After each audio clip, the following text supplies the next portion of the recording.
જઈશું। આગળ વાત કરીએ તો વલસાડ પારડીમાં ખાડાના કારણે યુવકનું કરુણ મોત થયું છે। પારડીમાં આવેલા નેશનલ હાઈવે પર બની આ ઘટના। રસ્તામાં ખાડાના કારણે યુવકનો જીવ ગયો। અચાનક ખાડો આવી જતા વાહન ચાલક યુવક નીચે પટકાયો હતો। નીચે પટકાતા પાછળથી આવતા ટ્રક નીચે કચડાઈ ગયો હતો આ યુવક। ટ્રક ફરી વળતા યુવકનું દર્દનાક મોત નીપજ્યું। સમગ્ર ઘટનાને લઈને લોકોમાં ભારે આક્રોશ છે। સીધા જઈશું ઉમેશ અમારી સાથે લાઈવ જોડાઈ ગયા છે। ઉમેશ, ખાડાએ એક યુવકનો જીવ લીધો છે, હજી પણ તંત્ર જાગ્યું છે કે નહીં?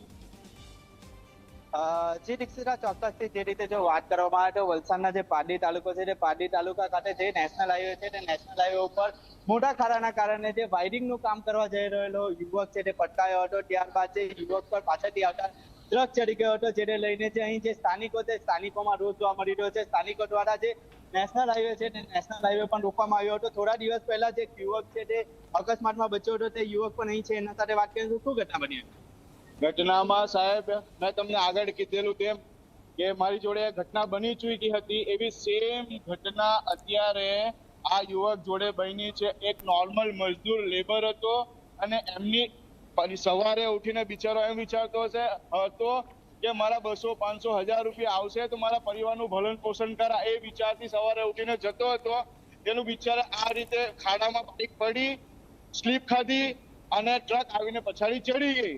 જે સેમ ઘટના મારી જોડે બી બનવાની હતી ને આ જેવી રીતે એના લાશના ટુકડા બીજા પોલીસ વાળા લીધા, લાશના ટુકડા જેવી રીતે એમ્બ્યુલન્સમાં ભરવામાં આવ્યા તેવામાં પણ ભરવામાં આવશે।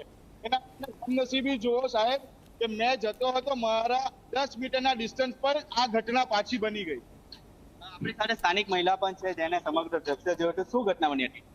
હું સવારે મારી બાલ્કનીમાં આવી અને ત્યારે જ આ બાઇક વાળો જતો હતો અહીંયાથી, અને બાઇક વાળાનું ખાડાના કારણે બેલેન્સ મેન્ટેન નહીં થયું, એના કારણે નીચે પડ્યા અને જેવા પડ્યા તેવા એમના પરથી ટ્રક ચડીને જતી રહી। તો આ ડેલીના કેસીસ અહીંયા થાય છે રોડના ખાડાના કારણે।